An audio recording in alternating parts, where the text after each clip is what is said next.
لە دنیادا چ قەومێکە بکامیلەتی ئیهمال جیهانی پڕجیدالە ئێستا بۆ تەئمینی ئیستیقلال خدایە بەسێ ئیتر لابەری دەیجووری ئیزمیحلال طلوعی پێ بکەی خورشیدی ڕۆژی پاکی ئیستیقبال لە ڕێی حڕیەتا شەر پێ بگاتە ئاسمان شینم هەر ئیستیقلالە مەقسوودم هەتاکو باقیە ژینم لەگەڵ خولیای هیجرەتدا بەسەر چوو عومری شیرینم دەسانۆبەی ویساڵە ئاه ئەی ئومێدی ئیستیقلال شەوی دەیجوور و نەکبەت دەرکەوێ یاڕەب لە کوردستان سەفایی باغی جەننەت دەرکەوێ یاڕەب لە کوردستان ئیتر سنجاقی میلەت سەرکەوێ یاڕەب لە کوردستان ئەوانۆبەی ویساڵە ئاه ئەی ئومێدی ئیستیقلال معارف ئێستا ئەتفاڵانی میلەتمان ئەکاتە نویر مەلیک مەحموودی ئەوەڵ خۆی بە عەزم و هیممەت و تەدبیر ئوموری مڵک و میلەت تا نیهایەت گەر بکات تەدویر ئیتر نۆبەی ویساڵە ئاه ئەی ئومێدی ئیستیقلال دەم خۆش هەندەخان بینرانی خۆشەویست ئەم کاتەوە هەموو کاتێکتان شاد فەرموون لەگەڵ وێستگەیەکی نوێی بەرنامەی قەلەندەرخانە بەرنامەی قەلەندەرخانەی ئەم جارەمان باسکردنە لە ژیان و خەبات و بەرهەمە ئەدەبیەکانی یەکێک لە کەڵە پیاوەکانی مێژووی کورد کە ئەم پیاوە ڕۆژنامە نووس و مێژوو نووس و مامۆستا و شاعیر و نووسەر بووە ئەویش مامۆستا ڕەفیق حیلمیە بۆ قسەکردن و لێدوان لەسەر ژیان و بەرهەمەکانی ئەم پیاوە گەورەی مێژووی کورد برای بەڕێز مامۆستا مەجید ساڵح ئامادەیە لە بەرنامەکەمانە بەخێر هاتی مامۆستا مەجید هەروەها بەڕێز سیما سەرکەوت لە بەرنامەکە بە ئامێریتار بەشدارە لەگەڵمانە بێگومان لەگەڵ هاوکارم خەندەخان بەخێر هاتن بەخێر بێ مامۆستا مامۆستا مەجید بێگومان ڕەفیق حیلمی ژیانێکی گەلێک ینی پڕە لە ڕوودا و پڕە لە بەرهەم پڕە لە ئەدەبیات چ لە وەکو خەبات چ وەکو ڕۆژنامە نووسی چ وەکو مێژوو نووسی بەڵام ئەوەی کە ئێستا ئێمە ئەمانەوەی قسەی لەسەر بکەین باسێک لە سەرەتاکانی ژیانی ڕەفیق حیلمیە بەڵێ زۆر سپاس بۆ ئێوە بۆ میواندارێتیە لە ڕاستیە مامۆستا ڕەفیق حیلمی یەکێکە لە منەوەرە زۆر گەورەکانی مێژووی نەتەوەکەمان و ڕۆڵی کاریگەری هەبووە لە کۆمەلگای ئێمە مامۆستا ڕەفیق حیلمی لە ساڵی 1898 لە کەرکووک لەدایک بووە بەڵام خۆیان بنەماڵەکەیان بنەماڵی مەسرەفن لە سلێمانی کە خزمی مامۆستا پیرەمێردە و باوکی بە حکمەوەی کە ئەفسەری سوپای عوسمانی بووە شوێن زۆر گەڕاوە ئەو قۆناغی کە لە کەرکووک بووە مامۆستا ڕەفیق حیلمی لێ لەدایک بووە دواتر گوازراوەتەوە بۆ شاری کفری و لە کفریوە خوێندنی سەرەتایی خوێندووە گەڕاوەتەوە بۆ کەرکووک دیسانە خوێندنی تەواو کردووە و کاتێک ئاتۆ گەڕاونەتەوە بۆ سلێمانی لێرە چۆتە قوتابخانەی ڕژدەی عەسکەری و لە ڕژدەی عەسکەریەوە ڕۆیشتەوە بۆ بەغدا لە بەغدایش خوێندنی تەواو کردووە گورە مامۆستا باسی قوتابخانەی ڕژدیەت کرد پێم وایە دوو قوتابخانەی ڕژدیە لە عێراقا هەبووە دانیشان لە بەغا بووە دانیشان لە سلێمانی گرنگیەکی تایبەتی هەبووە سلێمانی و کاتە لە ڕووی سەربازیەوە دەبینی هەر لەبەرەوەشە زۆربەی هەرە زۆری ئەفسەرەکانی سوپای عوسمانی کوردەکان لە خەڵکی شاری سلێمانین مامۆستا ڕەفیق حیلمی بە مەبەستی تەواوکردنی خوێندنی سەربازی دەچێت بۆ ئەستەمبوڵ لەوێ ماوەیەک خوێنێت بەڵام تەحویلەکە بۆ هەندسە خوێندنی هەندسە کە و کاتە کەم کوردەکە بووە بچێتەوە بوارە بخوێنێ بەڵام بەهۆی حکمی بڵێن شەڕی جیهانی یەکەمەوە کە دەست پێ کات لە ساڵی 1940 ئەم لە ساڵی 1970 دەگەڕێتەوە بۆ سلێمانی و لە سلێمانی ماوەیەک لە زراعی سلێمانی شەکات دواتر کە ئینگلیزەکان دێن و سلێمانی ئازا دەبێت حکوومەتی یەکەمی شێخ مححمود ئامەزرێ ئەم هەم وەکو مامۆستا وەکو وەرگێر لەگەڵ ئینگلیزەکانە ئیشەکات بەڵام لە عینی کاتیشا مستەشاری تایبەتی شێخ مححمووە بۆ کاروباری سیاسی. بەڵێ مامۆستاکیان دیارە بەڕێزت لە کتێبی پۆرتێتی منەوەرێکی کووردا زۆر بە جوانی باس لە قۆناغەکانی ژیانی ڕەفیق حیلمیەکەی ئەم کتێبە چی لە خۆی ئەگرێت؟ ئەم کتێبەوەکو باسم کرد ژیان نامەکەیەتی و دوایەوە باسی ئەو ڕۆڵی ئەم لە هەرسێ حکوومەتەکەی شێخ مححمووە دواتر باسی ئەم لە بواری ڕۆژنامەوانیە گرنگیدانی ئەم بە مێژووی سیاسی کوردستان و لە هەمووی گرنگترەوەیە کە ئەم ڕۆڵێکی کاریگەریە بێت لە دروستکردنی و سەرۆکی حیزبی هیوایە کە یەکێکە لە گرنگترین حیزبەکان کوردی لە مێژووە کە حیزبێکی سەرتاسەری کوردستان بووە لە زاخۆ تاکو خانەقین و تاکو بەغدا ئەندامیە بووە و زۆربەی هەرە زۆری منەوەرەکانی کورد سەرۆک خێڵەکانی کورد و ڕۆشنبیرانی کورد ئەفسەرانی کورد ئەندامی ئەو حیزبە بوون و کاریگەریەکی یەکجار گرنگیان گێڕا ئەم حیزبە هەم لاوەی کە بۆ ڕۆژهەڵاتی کوردستان کاریگەریان هەبوو لەوەیە کە کۆمەڵە ژێکافیان دامەزران و ئەو کۆمەڵە ژێکافش دواتر ڕۆڵی بێت لە دروستکردنی کۆماری کوردستانە لە ڕۆژهەڵاتی کوردستان. مامۆستا ڕەفیق حیلمی لەم بوارانە ئیشی کردو لە بواری پەروەردا زۆر گرنگی داوا من لە کتێبەکە باسی هەموو قۆناغانی ژیانی ئەم کردو لە بوارە. بەڵێ مامۆستا ئەوەی کە بەشێکی گرنگە لە ژیانی مامۆستا ڕەفیق حیلمی کە خەم کەسە بۆ لەو سەردەما هێندە زمان بزانێ بە تایبەتی زمانی ئینگلیزی و فەڕەنسی و لەگەڵ فارسی و بێگومان زمانی تورکیشی زانیوە جگە لە زمانی کوردی کاریگەری زانینی ئەم زمانانە چی بۆ لەسەر مێژوو لەسەر ژیانی مامۆستا ڕەفیق حیلمی؟ ئەتڵاعێکی گەورەیە بۆ لەسەر مێژووی جیهان بە حکمی ئەو زمان زانێنەی کاری کردووە زانیاری زۆر هەبووە چۆنێتی گواستنەوەی ملەتێک لە قۆناغی خێڵایەتیەوە بۆ قۆناغی بڵێن مەدەنیەت و کاریگەری هەبووە لەسەر ئەوەی کە ئایا ئێمە وتارێکی سیاسیە زۆر گرنگ لەسەر ئازادی ڕۆژنامەوانی ئەڵێ ئەگەر ئێمە دەوڵەتێکیش دامەزرێنین بەڵام ئازادی ڕۆژنامەوانی تیان نەبێ ئەو دەوڵەتە ملەتێک کاتێک داگیرکرد دێتەوە کوردستان داگیرەکات ملەتێکی نەزان پێشکەشی ئەو داگیرکەرەکەین بۆیە بە ئاسانی زاڵە بێ بەسەریە بەڵام ئەگەر لەم حکوومەتی شێخ مححمووە ئەگەر ئازادی ڕۆژنامەوانی هەبێت لە لای ئێمە ئەو کاتە ئەگەر داگیرکەری شاتەوە کوردستانی داگیر کرد ملەتێکی زانا و زیرەک دروستەکەین کە ئامادە نییە لە ژێر سایی داگیرکەرا بژی گرنگیەکی تایبەتی داوە بە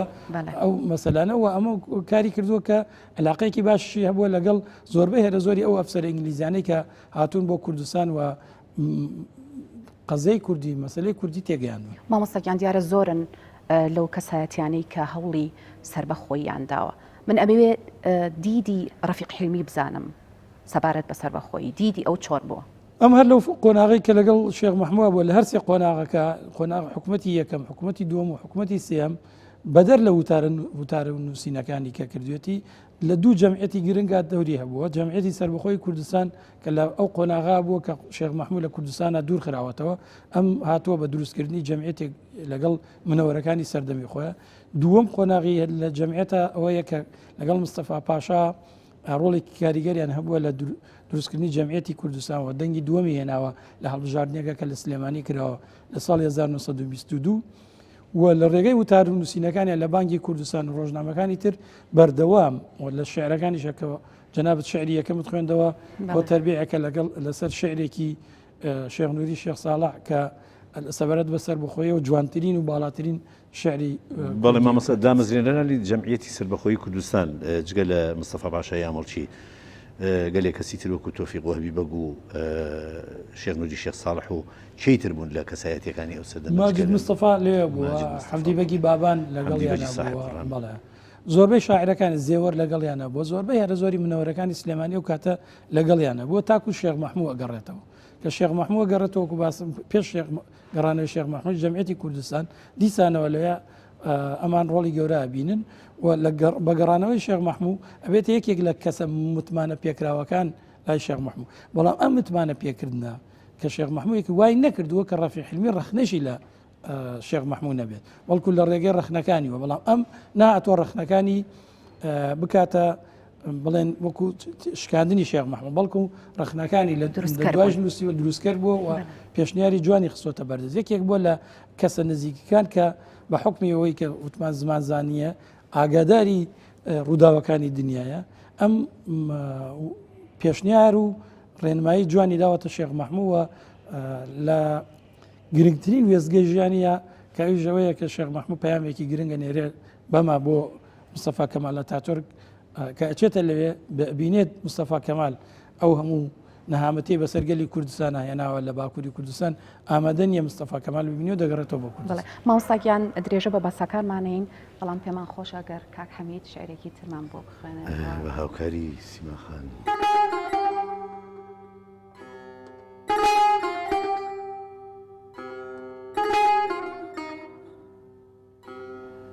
فدایە واشقە بم بۆ موڵک و میلەت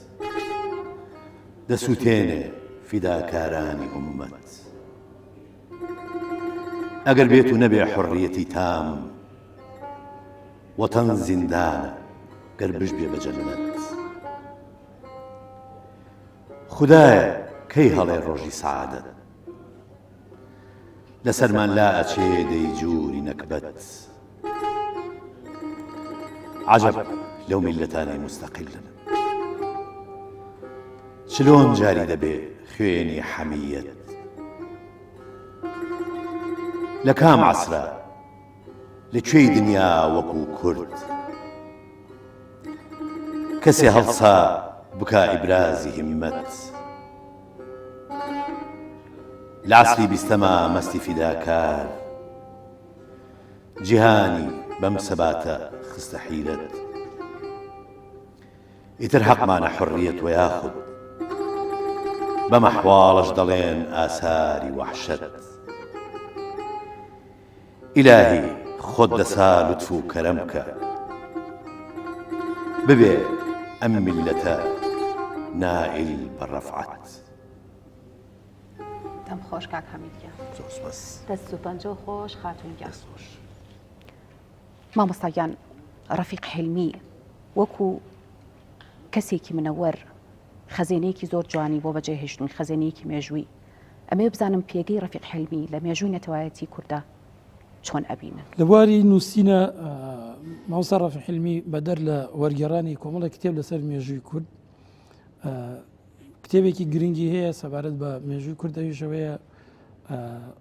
کورد لە بەرەبەیانی مێژووە تاکو سەدەی 20 لەو کتێبا مامۆستا ڕەفیق حیلمی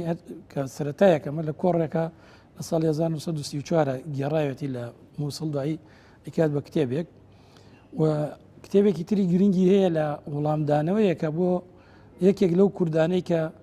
تەسنیم بە ئەتاتۆرکە بنەوە حکمی ئێدامی لەسەر کوردەکە بەڵام لە دوای سیەکانە تەسنیم بە ئەتاتۆرکە بێتەوە و لە باسێەوە کاتە کە کورد و تورک یەک نەتەوەنوانە ئەم لە وەڵامێکی کتێبێکی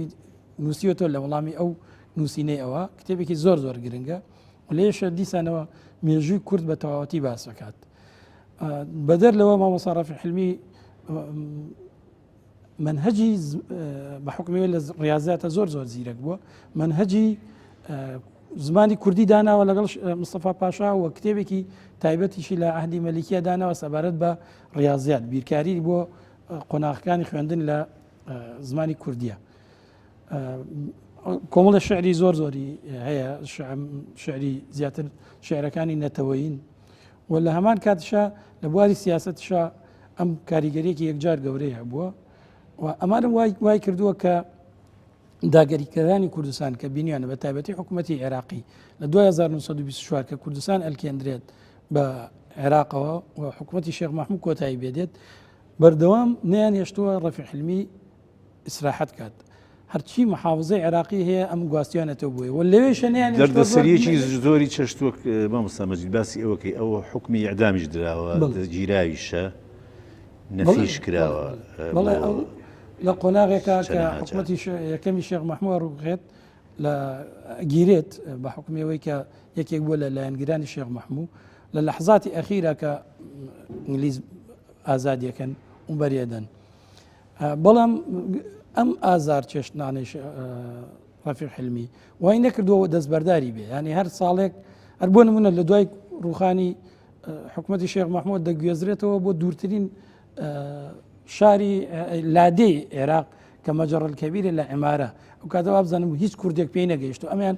نەفی بۆ یە کردو دوایە بۆ بەسرە دوایە بۆ ناسریە دوایە بۆ مووسڵ یعنی نەیانێشتۆی سراحەت کات لە کوردستانە بەڵام سەرڕای ئەمە هەموو ئەمانش بەڵام لە کۆمەلگا دانەبڕاوە لەگەڵ منەوەرەکانە بەردەوام خەری ئیشوکار بووە و لە هەمووی گرنگتر لە گەنج دانەبڕاوە زۆربەی هەرە زۆری گەنجەکانی کوردستان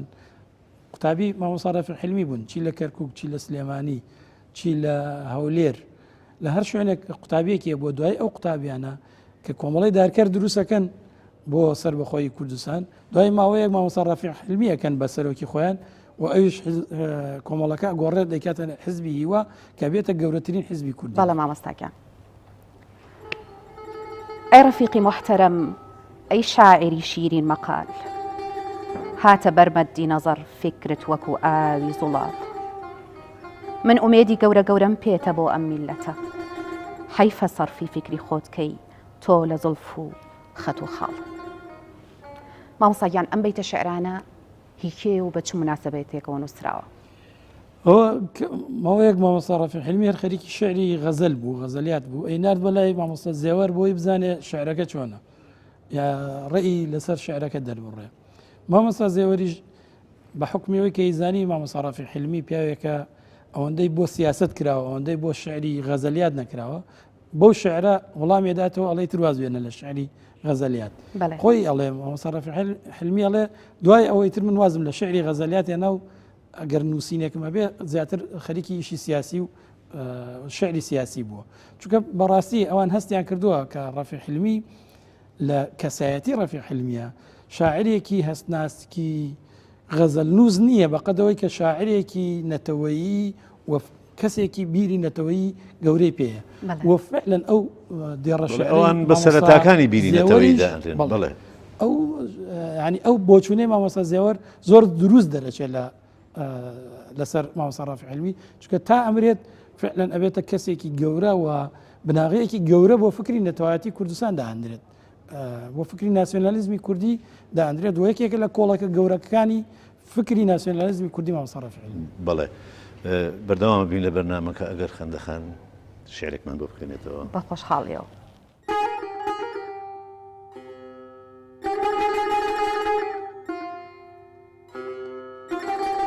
بولبول لە سەحەردا کە بە غونچەی فیتنە ئەنگێز مەفتونە بە ئومێدی شەمیمێکی ئەناڵێ هەرچەندە لە دڵدا ئارامشی مەحرومی وەفابێ بێترس فەقەت خۆ لە سەروباڵی ئاڵێ بەم عیشقە دڵ ئەفرۆزەوە ئەی ماهی شەب ئارا بیلاهی ئومێدی لە دڵدا بێ سەترە خاڵێ وەقتێکە مشەڕیف بوو بە دیداری جەمیلت نوتقی لە من ئەڵبەتە زیاتر دەبوو لاڵێ من واکە پەرێشان بم ئەی ئاری هەیە عیشق تاقەت بە نیگاهت بکرێ دڵ بە چەحاڵێ هەر قەترەیەکی خوێنم ئەگەر ماوە بیڕێژە وەک چاوی تۆ بالی بڕوێ نێرگزە کاڵێ دوێنێ لە بەیانا کە سەرم بردە سجودت نەمزانی ئەتۆی چونکە لە من بووی بە خەیاڵێ نا نەما ئەوە ئەڵبەتە خەیاڵێ بوو فەقەت من تێمدا ئەدی لەو ساتە بەبێ شوبهە کەماڵێ. دەمخۆش خەندەخان مامۆستا مەجید ئێمە بێگومان بەردەوام ئەم مامۆستا ڕەفیق حیلمی لە خەباتی سیاسیە بۆ لە خەباتێک بۆ ڕزگاری بۆ بزوتنەوەی ڕزگاری خوازی کورد و لە هەوڵداوە بۆ سەربەخۆی کوردستان بەڵام لەگەڵ ئەمە بەردەوام وەکو ڕۆژنامە نووسێک کاری کردووە لە گەلێک لە ڕۆژنامە و گۆڤارەکانی ئەو سەردەماوەک و ئەلحەوادیث نەجمە پێشکەوتن ئومێدی ئیستیقلال یعنی زۆر بوون گەلاوێژ ئەم ڕۆژنامانە ئەم قۆناغی ئەم باسکردنی ڕەفیق حیلمی وەکو ڕۆژنامە نووس لە توێژینەوەکەی بەڕێستا چۆن باس کراوە؟ لە سەرەتا باسم کرد کە ئەم تێڕوانینی بۆ ڕۆژنامەوانی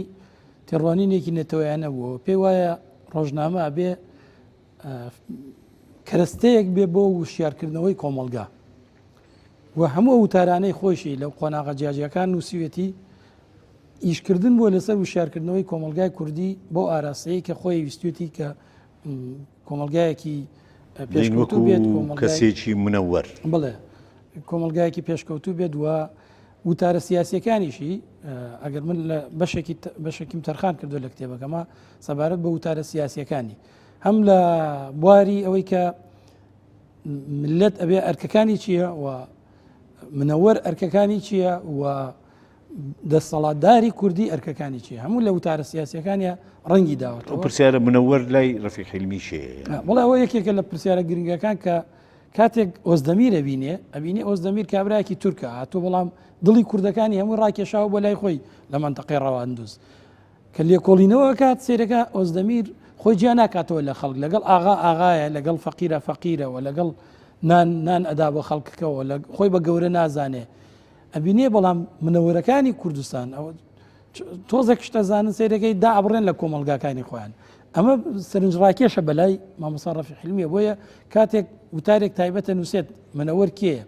ئەڵێ خۆزگا ئێمە چوار منەوەری ئەوامانە بووە بۆەوەی کۆمەلگاکەمان وشارکەینەوە و ڕۆشنگەری لەناو کۆمەلگاکەمانە بەڵاو بکەینەوە چکە ئەم بۆ خۆی هەتاکو ئەو ڕۆژێک کە کۆچی دواییەکە لە 1960 مامۆستا ڕەفیق حیلمی بەردەوام دەستی بە دەستی گەنجەکانەوە بووە بەردەوام لەگەڵ ئەفسەرە وەکو پێگەی خۆی ڕوانیوە پێ لەگەڵ سەرۆخێڵە پێگەی خۆی داوە پێی لەگەڵ گەنجە بە تایبەتی ئەم احتمامێکی تایبەتی پێداوە بە تایبەتی یەکێ لەو گەنجانەی کە ئەم دەستی کردووە هێناوێتە جیهانی ئەدەبەوە یەکێ لە قوتابیەکانی بۆ هیچ دڵدار زۆر کەس گاڵتەی پێکردو بە حکومێت تۆزێک لە زمانی گیر بووە بەڵام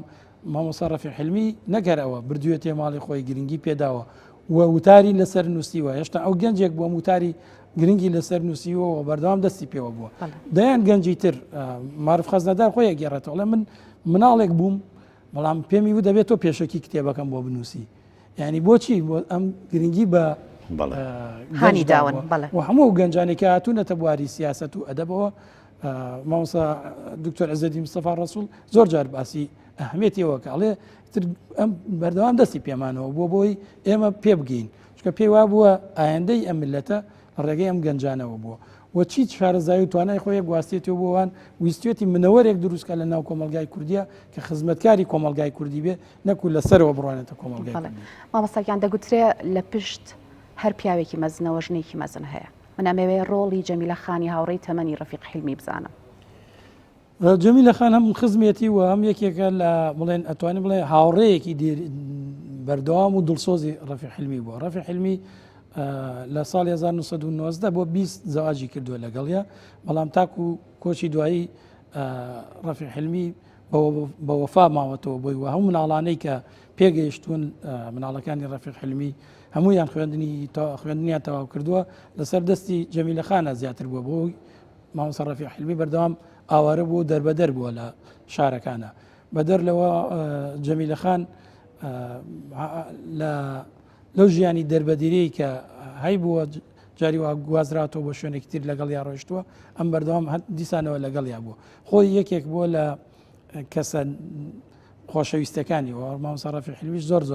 بە وەفا بۆ بەرامبەر بە ئەو وفعلەن لە پشت ڕەفیق حیلمی ئەم ڕەفیق حیلمیە گەورەیە کە ئەبینین هاوسەرێکی گەورەیە کە هیچ جەمیلە خانی خێزانی بووە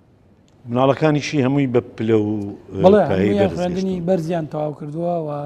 وەکو باسم کرد ئەمە بەقەدەوەی کە ڕۆڵی مامۆستا ڕەفیق حیلمیە دوو قەت ئەوەیە کە ڕۆڵی جەمیلە خانی خێزانی بوو بەڵێ مامۆستاگیان زۆر سپاس بۆ ئامادەبوونت زۆر سپاس بۆ زانیاریەکانت سپاس بۆیەوە بۆم بەسەرکردنەوە زۆر سپاس بۆ خات و سیما دەست و پەنجە خۆش زۆر سپاسی هاوکارم کاک حەمید سپاس بۆ تۆش سپاس بۆ مامۆستا مەجید و سپاس بۆ سیما خان و سپاس بۆ ئامادەبوونتان ئازیزانی قەلەندەرخانە بە شعرێکی جوانی تری شاعر کە لەلایەن هاوکارم کاک حەمیدەوە خوێنرێتەوە کۆتایی بە بەرنامەکەمان دێنین تا دیدارێکی تر هەر شاد و سەرفراز بن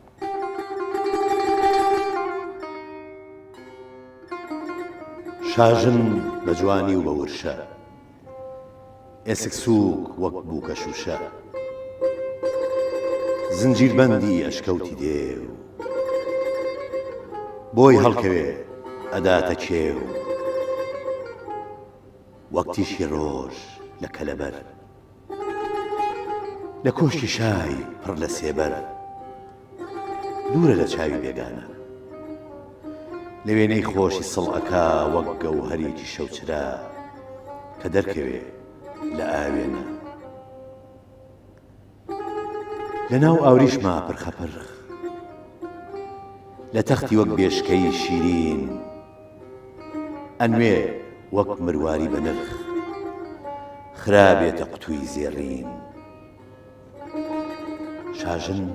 لە حەوزا خۆیەشوە چەند جوانە ئەو لە شولارە شەو تاریکە بەڵام دیسان وەکو مانگی چواردە دیارە ئەو پەیکەرە ئەو لە جوانە ئەو لێو ئاڵی قشپەخشانە نیگای لێڵی وا دەرەخا ئەتوێتەوە لە ناو داخ